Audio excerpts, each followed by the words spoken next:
This conference will now be recorded.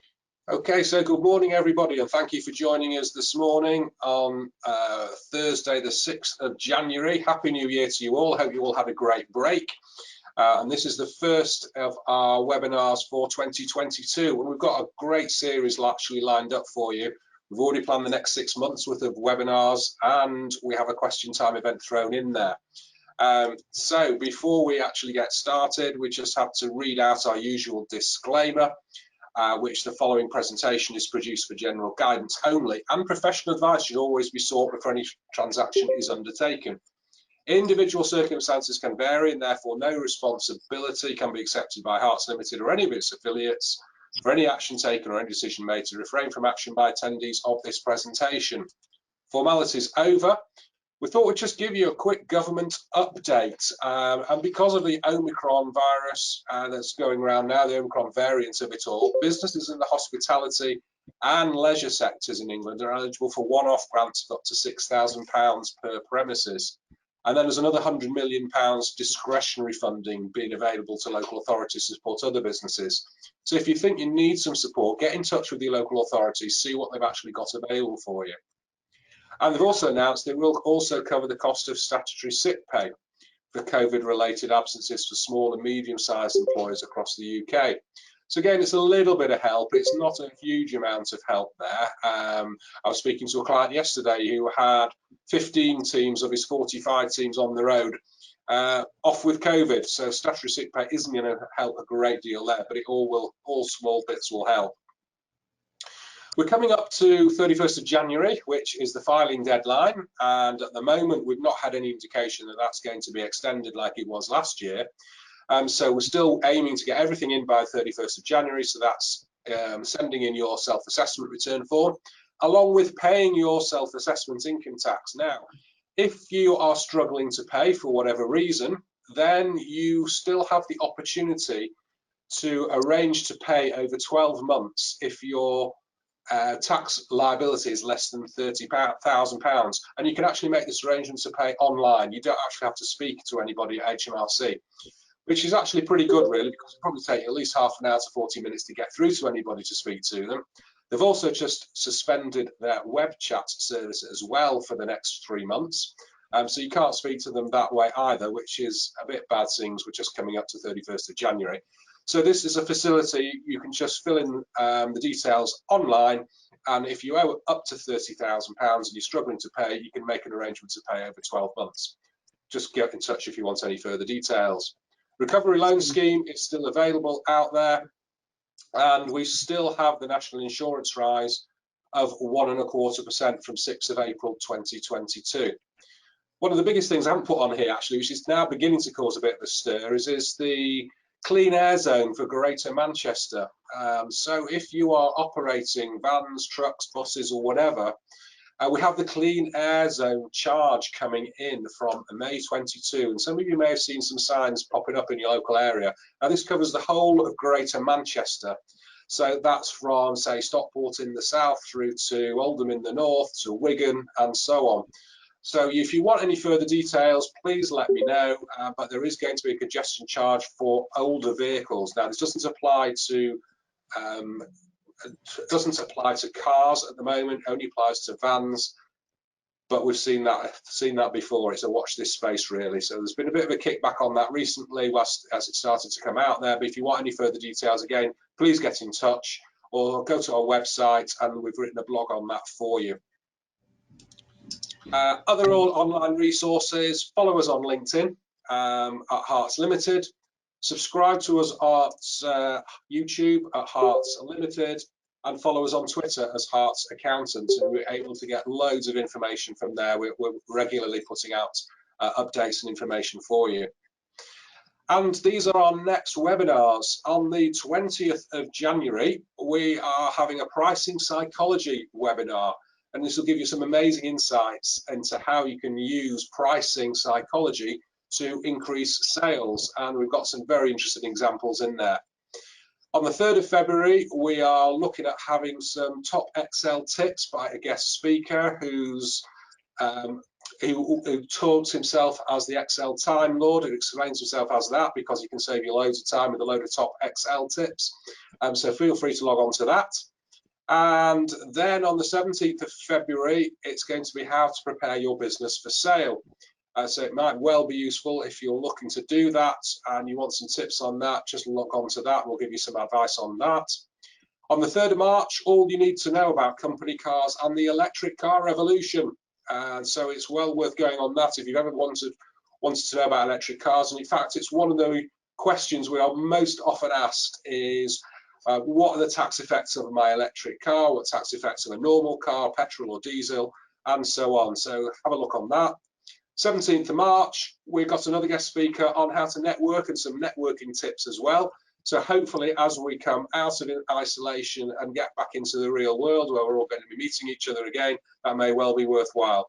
And then on 31st of March, we have our first question time event of the year. The last one we had in October last year was very well attended, and hopefully this will be as well. We've got some very interesting panelists lined up, and so that will be at 5 p.m. at a venue to be announced. 5 till 7, the first hour again will be networking, and the second hour will be the panel taking questions. Well worth having a look at that and registering for that. All these will be coming out on our website shortly, where you can actually register for them. So that's really all I've got to say for the time being. I'm going to hand you over now to our tax director, Mr. Chris Bentley, I'm going to stop sharing my screen and I'm going to make him a presenter. So he will be able to, there we go. So he will then be able to share his screen and carry on with today's presentation on inheritance tax. So it's over to you, Chris. Thank you, Stephen. Hopefully, within a moment, you'll get my screen up. Yep. Thank you for confirming, Stephen. And why is this not doing it? Here we are. Right. Thank you very much. So just to introduce myself, I am Chris Bentley, the tax director at Harts, and I'm going to talk you through a high-level talk on inheritance tax. Inheritance tax is one of those subjects that the more you go into it, the more complicated it gets. Everyone's circumstances are different, so what's appropriate for one person is not going to be appropriate for another. However, there are some principles which do have broad application, and my plan today is to go through those, as those might help frame your thinking, or indeed help you work out whether you even need to think about inheritance tax. I'll come back to that in a moment. But as you can see at the moment, I've got our disclaimer in front of you. I'm not going to go through that again, as Stephen already has done, but it's there for when I circulate the slides later on. So here we are, inheritance tax. It's probably one of the most political taxes, in that people have massive arguments about whether it's appropriate to be levied, what rate it should be levied. Some people think there shouldn't be inheritance tax. Other people think it should be inheritance tax at roughly 100% on everything over about £50. Vast range of opinion in there, but also a vast range of opinion amongst people we talk to in terms of their perceptions of it. And that might range from, it's not my problem, the next generation can deal with it, through to, I'm not paying a penny, and what can you do about it? So if I come on, my first question when I'm approached about inheritance tax is actually to go through an individual or a couple's assets and liabilities and work out whether there would actually be an inheritance tax payable anyway. And the reason I do that is because it's not uncommon for me to be approached by an individual or a couple for inheritance tax planning advice, but when you actually start going into it, there's highly unlikely to be any tax payable anyway, in which case you'd stop. Or if there is tax payable, it can be managed incredibly easily. So to start looking at that, we'll have a look at what the main rates and allowances are for inheritance tax. Now, people think everyone, or a lot of people, are aware of the nil rate band of £325,000. Now, if that were the only allowance available, an awful lot of people would have an inheritance tax problem. It's not hard for a house these days to be worth more than 325,000. And you've got a modest house and a few investments, you're quite quickly at 325 grand. However, we're not in the position we were 15 years ago. Since then, we've also had introduced something called the main residence nil rate band, which is another nil rate band, but one that has quite a lot of conditions attached to it, and which attaches to your main home. That can give you another £175,000 at nil rate. If you're married, then you can inherit your deceased spouse's unused nil rate band. So if you've got, let's take a simple scenario of a couple, they're both UK resident and domiciled, they're both only been married once, they're passing on assets to their children. First one dies, the assets go to the survivor. On the survivor's death, the survivor can actually pass on £1 million worth of assets without inheritance tax. So that's two nil rate bands at 325,000 plus two main residence nil rate bands of 175,000. While that level of simplicity certainly doesn't apply to everyone, it does apply to a lot of people, and actually means that for many couples, inheritance tax isn't a problem until they've got assets worth £1 million. And that, remember, is £1 million after taking off any liabilities such as mortgages and taking off funeral expenses. I would add at that point that most people's pension assets will sit outside their estate anyway for other reasons. So the number of people who do actually have an inheritance tax problem is perhaps smaller than you might already think. But that said, if you do have a problem, you obviously need to think about it and what your attitude is towards that inheritance tax. Because anything that's in excess of your total nil rate band is chargeable at 40%. So if, going back to my couple with simple affairs, they've got an asset, total estate between them of £1 million, that can go on to their children completely tax-free. If that estate's £2 million, then there'd be £400,000 worth of inheritance tax to be paid on the second death, which is quite a difference.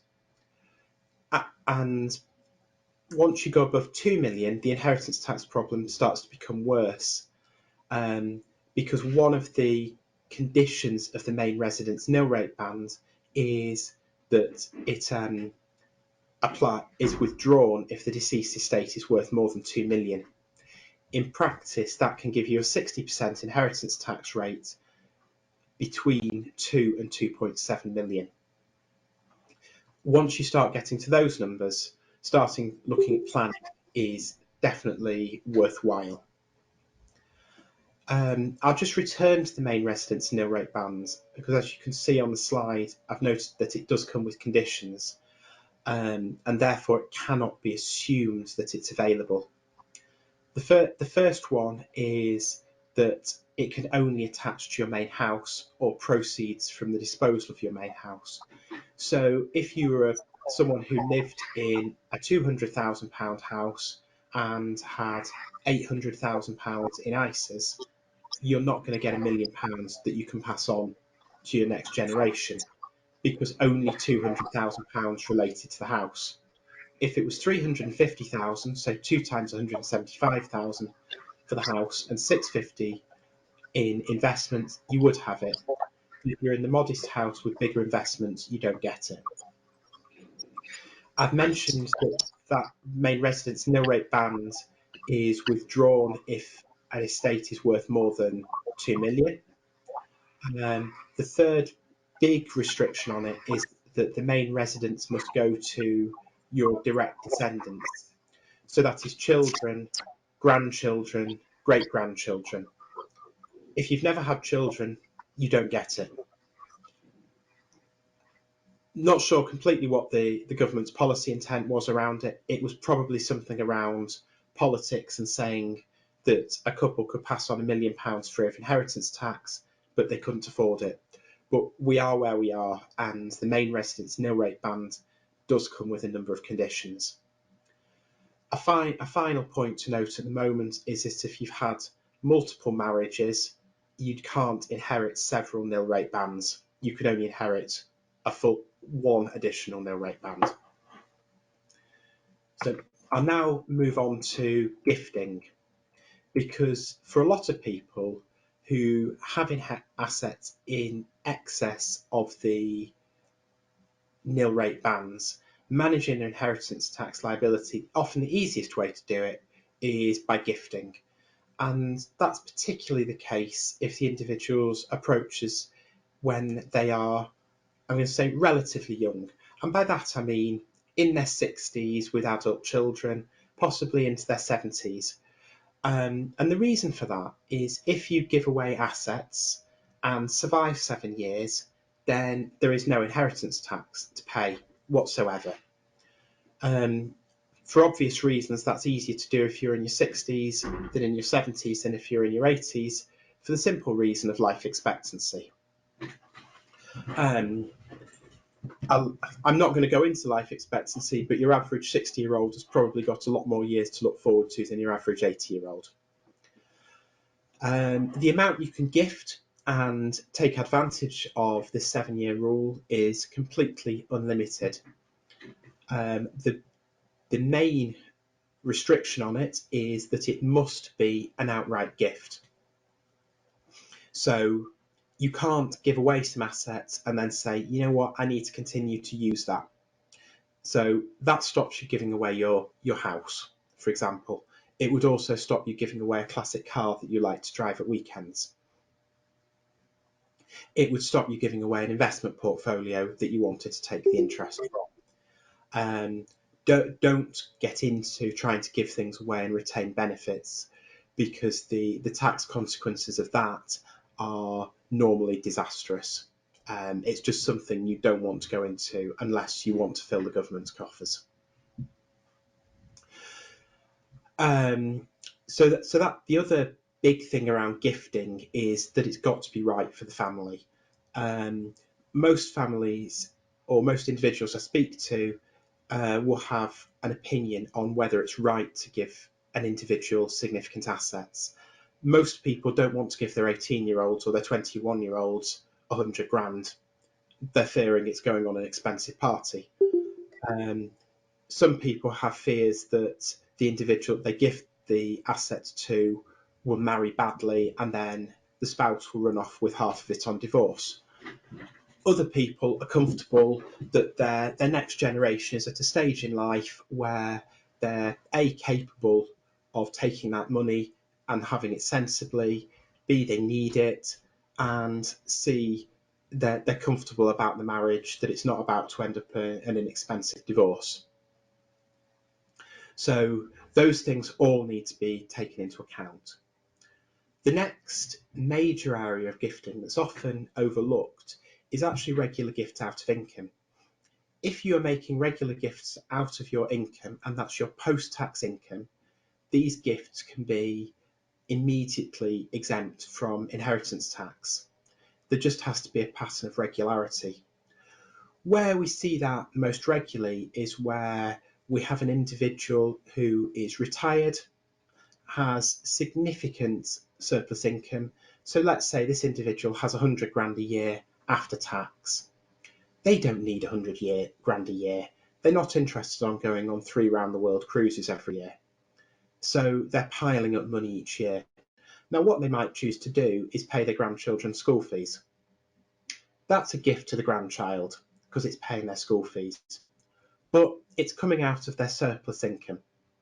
That means as soon as the regularity of the gifting is established, that might be, let's say, £5 a term. Just those gifts are immediately outside the charge for inheritance tax. Grandparent doesn't even need to survive 7 years for that to be the case. Again, the application might be more limited because it requires an individual who has surplus income as well as surplus assets, but it is definitely worth looking at. The next two items on the list I mention as more small things you can do at the edges.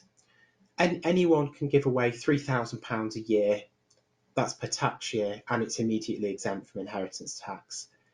It's worth having, but it's probably not going to make a major difference to your estate planning. And similarly, there are exemptions for gifts on the occasion of marriage.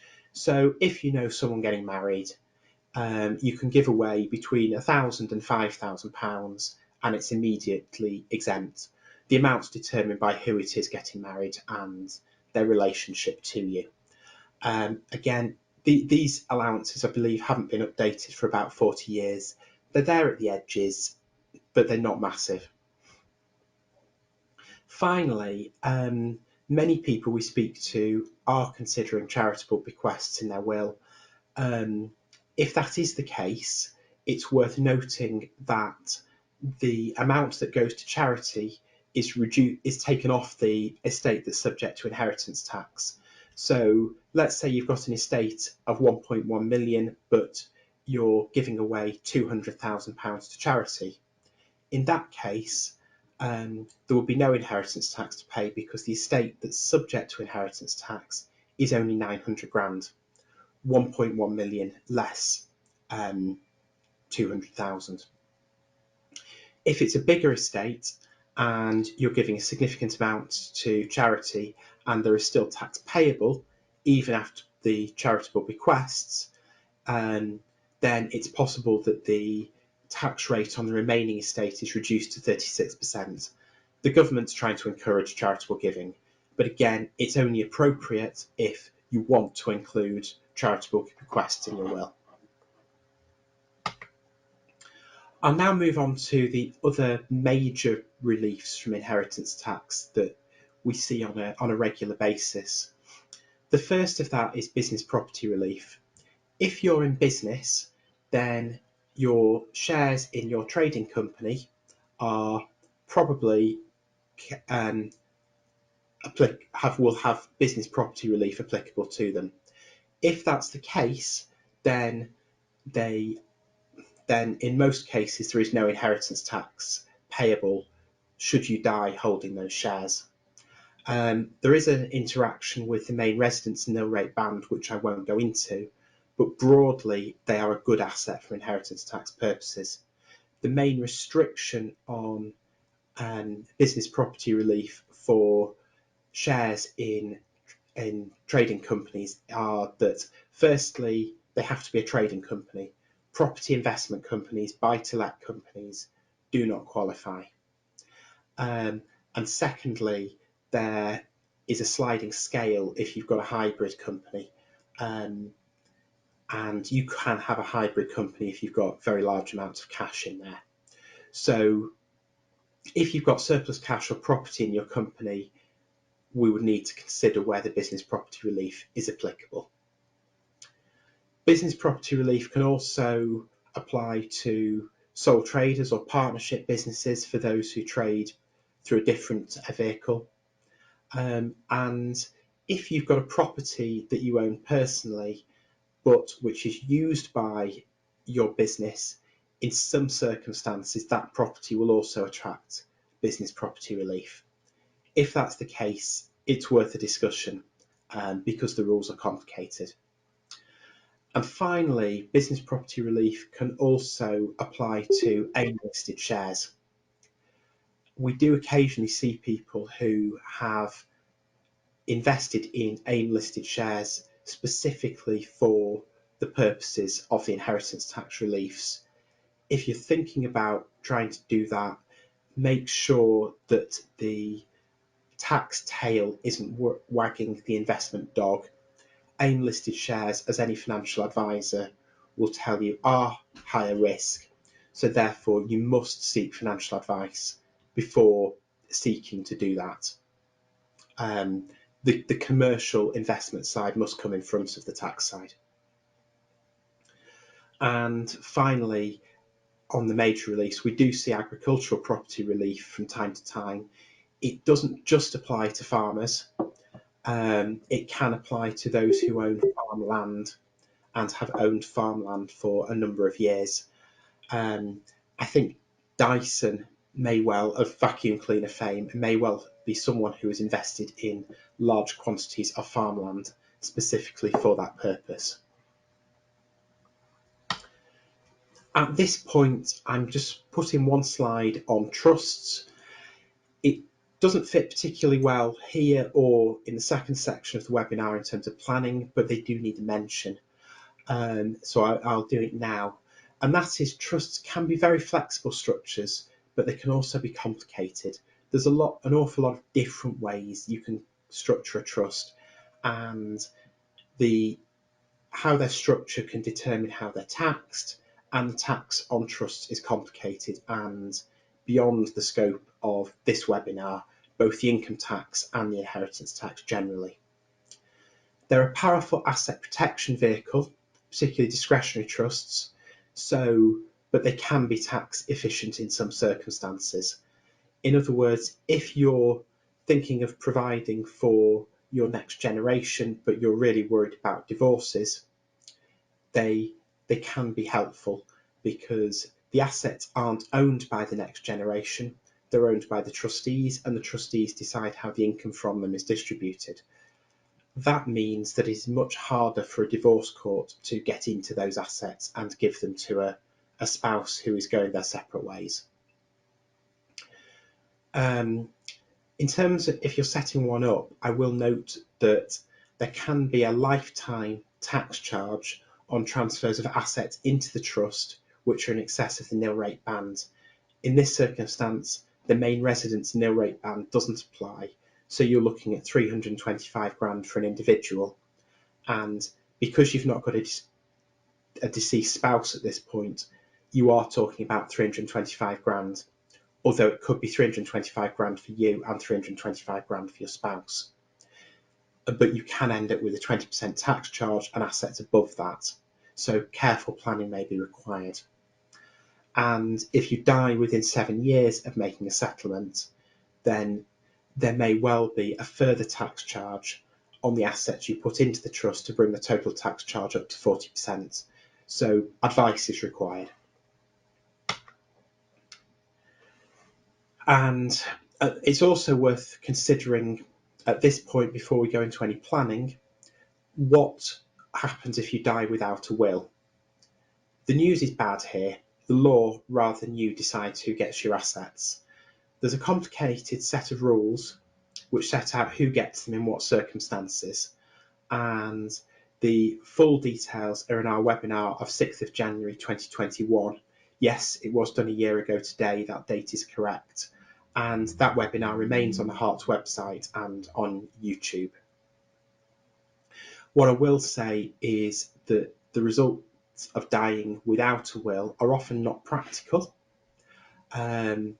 You can end up with assets being split between spouse and minor children when that's not a sensible thing to do, and can also be downright daft when considered from a tax perspective.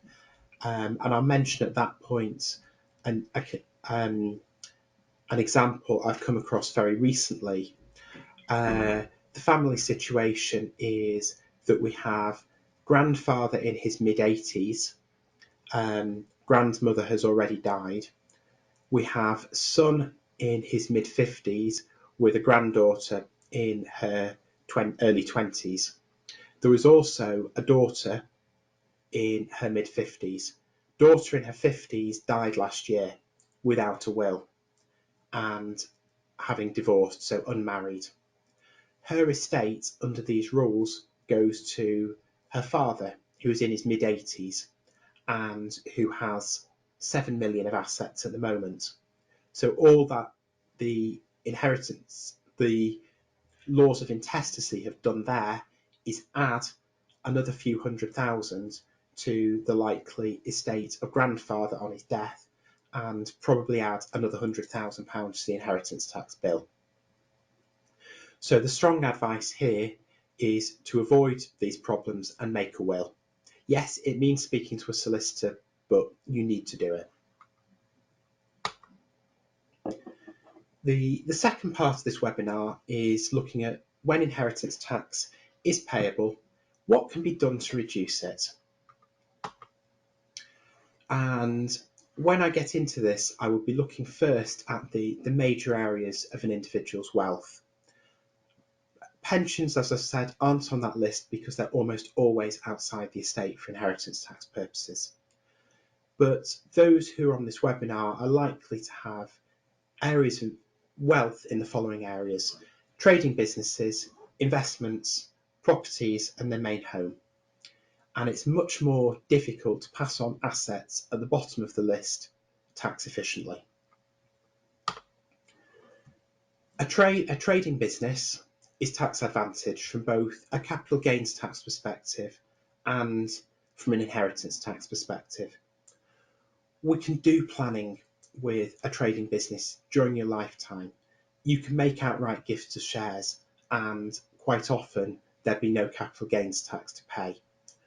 Yes, we need to worry if there's investment property in there, but for a trading business, it's quite often possible to pass it on without capital gains tax.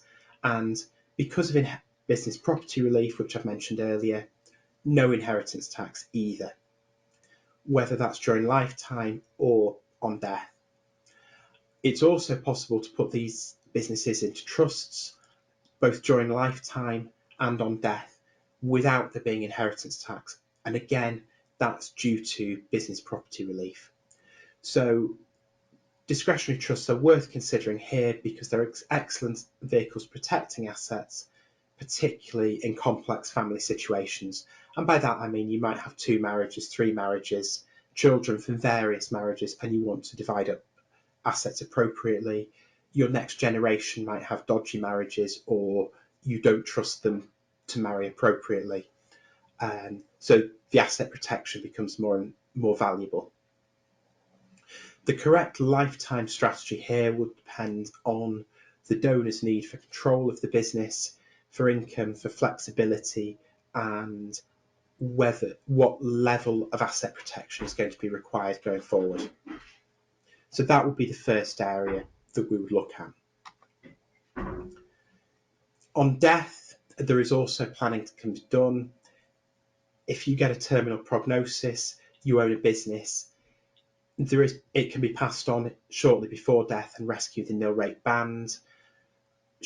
Your shares might be bought back by surplus cash in the company.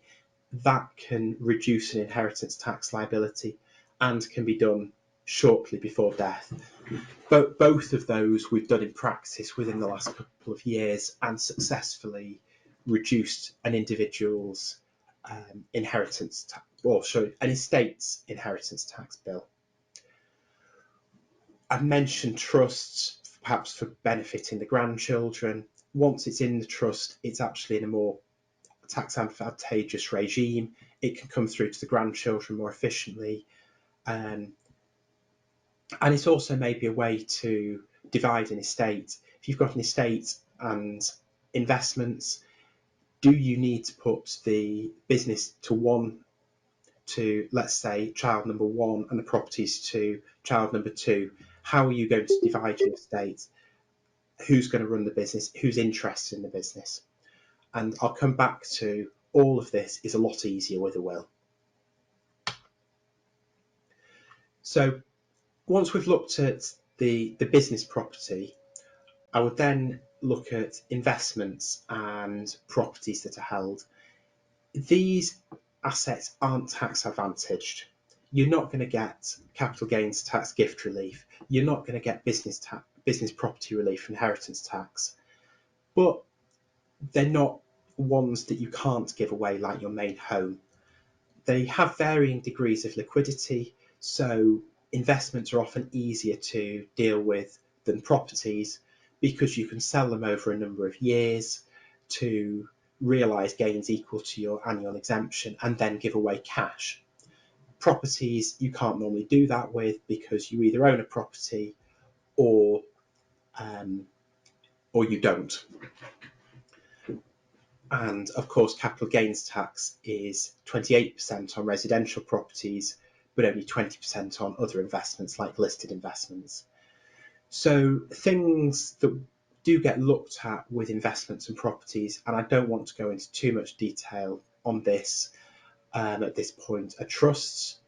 And the reason for that is you can hold over the capital gains tax charge, which would rise on a disposal to anyone else if you're putting the asset into a trust. It doesn't matter whether it's business property or it's investment property. If it's going in a trust, the capital gains tax charge doesn't immediately become payable. But you do need to think about 7-year survival and who would pay the tax if you were to die within 7 years. People also look at putting investments they hold into what's known as a family investment company. And the reason for doing that is that you can give away shares piecemeal, retain some interest, you can drip feed value across to the next generation. It will, in many cases, cap the value of your estate. So if you've got various investments, what you do is you transfer them to an investment company, which is loan as by way of you transfer them to an investment company which owns them. That investment company is owned by the next generation, but that investment company owes you for those assets. So what that's done is it's capped the value of your estate. However, it's not a panacea. There are often very significant tax consequences on setting one up. There's a huge number of anti-avoidance rules from a tax perspective, and they are likely to become an area of HMRC focus in the future. So if you're looking at it, tread carefully and do take advice. And then I've mentioned lifetime giving, whether it's of surplus income or of assets, particularly liquid assets, cash, listed shares, as another strategy for those. Chris, can I just interrupt you there? We've got one question which comes on the back of that. We've got gifts out of income. Is the surplus income of a married couple calculated on a joint basis or an individual basis? So, for instance, wife's income is 40 grand, husband's income is 20. They've got 60k altogether. They've got a one-off gift of 30 made to daughter. Is this considered to be a gift out of income in full, or is it a portion somehow in ratio of wife-husband income? Or is there a difference between one-off and regular gifts out of income? Well, I'll start by saying 2 points. One is a one-off gift wouldn't be a regular gift out of income. So it has to be a regular gift before we can start looking at this. The second one is, with the numbers you quoted, my first question would be, is it a gift out of surplus income? Because I've got a couple with total income of 60. I don't know if that's 60 before or after tax, and they're giving away 30.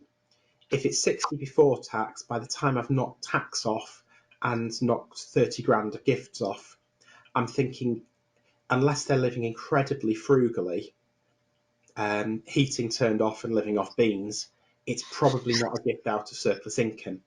If it's 60 before tax, so if it's 60 after tax, yes, I can see that the couple may be able to give away that amount as long as it's a regular gift and it be out of their surplus income. The key bits there are regular and surplus. Okay, thank you for that. If we've covered those two tests, then going back to your husband and wife bit, if it's come from a joint bank account, you're probably pretty flexible in terms of what you're doing. If they've made it from, I think you said husband had the income of 20, and if it's come from husband's sole bank account, that's not going to be a gift out of income because it exceeds the husband's income. If it's come from the wife's sole bank account, it's the wife who's made the gift. It's going to be touch and go because wife's income was 40, and I think perhaps unlikely. So really you want it in those circumstances to either be coming from a joint bank account, so it's made jointly, or you want husband and wife to be making separate gifts. Okay, so the key there is regular gifts out of income rather than one-off, and it's out of surplus income as well. So if you're giving a regular 30,000 a year, maybe, or regular gifts rather, then that would help. If anyone else has got any other questions, there is a chat box in the top right-hand corner of your screen. Please feel free to chuck something in there, and we'll come back to you. Yeah. Okay, thank you. I'll move on to the main home. And the general advice here is if you want to live in your main home, then you're not going to manage to give it away for inheritance tax purposes. And the reason for that is if you're living there, you've probably got a benefit of the home. So if you give it away and continue to live there, then in most circumstances, you've got a gift with reservation of benefit. If that's the case and you fall into that trap, firstly, you've lost the tax relief when you sell the property. That means it's outside capital gains tax. And secondly, the gift fails from inheritance tax purposes. So what you end up doing for the period between making the failed gift and your death, you end up paying inheritance tax at 40% and potentially capital gains tax at 28% on top of that. You're much better actually just leaving this home in your own estate and accepting that if you want to live in that nice home, there is going to be an inheritance tax bill to pay at the end of it. There are exceptions to that rule. The main ones are if you live there permanently with your children, being the next generation, then it may be possible to give them a share of it. The key words there being permanently and may. Having your children move in for 3 months while they're moving house isn't sufficient, and it would still need to be looked at very carefully. It's also possible to give away the home and pay a market rate rent to your next generation who you've given it to. But that is often tax inefficient on its own because you've given away the tax relief on selling the house from capital gains tax. Your next generation will be taxable on the rent as their income. In these circumstances, I'm going to assume they're taxable at least 40%. You don't get tax relief for paying the rent, so there's a big income tax bill each year. And if you cock up the market rate rent and it inadvertently goes below market rate, then you're back into the gifts with reservation of benefit, and the gift doesn't work for inheritance tax purposes. So it comes back to really your main home is the asset you're probably going to have to lump paying inheritance tax on. It's a very difficult and very high risk to do anything with in most cases. The one thing that is worth looking at with the main home is the main residence nil rate band, and that is because it's withdrawn if the estate is over 2 million on the death of the individual who's leaving the estate. So this might become a problem if you've got a couple whose estate is, let's say, 2.5 million between them, and on death of the first, they own everything jointly, so 1.25 million each. On the first death, everything goes to the survivor, so the survivor's now got an estate worth 2.5 million. On the survivor's death, that goes to the children. All the other conditions for the main residence nil rate band are met, but I've now got an estate worth 2.5 million. That means that 250 grand of the main residence nil rate band is withdrawn. However, I can get around that by changing the wills so that on the death of the first half of the couple, they pass their share of the house into a trust which holds it for the children, with the survivor having the right to remain there for the remainder of their life.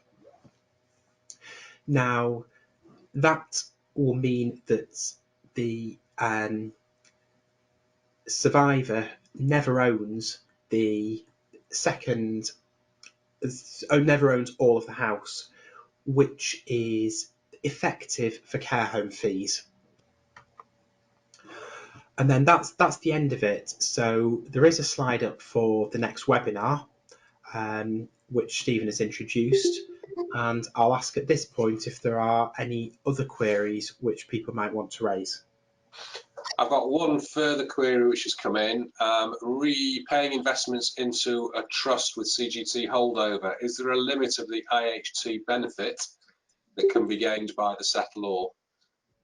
There is a limit on the IHT benefit, yes, inheritance tax. What you've got to remember in that circumstances is that a transfer into trust during your lifetime is a chargeable event for inheritance tax purposes, and therefore anything in excess of the 325,000 is going to be chargeable to inheritance tax. The capital gains tax relief, though, is unlimited. Great, that's great. Has anybody else got any questions they want to raise? You can either stick them in the chat box or feel free to unmute yourself and shout out. Quite happy to take questions from the floor. We'd like to try and make these interactive as possible. So if anyone's got any questions, please feel free to ask. As you can see on the screen, the next webinar is in a fortnight's time, and it's on pricing psychology. And if you ever wondered why something is priced at £5.99 and not £6, this is where we'll tell you. And there's lots of other tricks which maybe you can use as well. So if you think of anybody else who might want to benefit from that, ask them to just jump onto the webinar as well. It's open to everybody, clients and non-clients alone. So please feel to join us. Okay, I think that's it. I don't think we've got any further questions. So thank you very much indeed, Chris, for that introduction in a way to inheritance tax with a quite fair amount of detail. If anyone on the call wants any more information or wants to discuss their own personal circumstances, please feel free to get in touch with Chris. You all know the number. Just contact us on Harts on 01625 669 669 and we'll be happy to help you. In the meantime, have a great day, and hopefully we shall see you on the 20th of January for our next webinar in the series. Thank you very much indeed for joining us.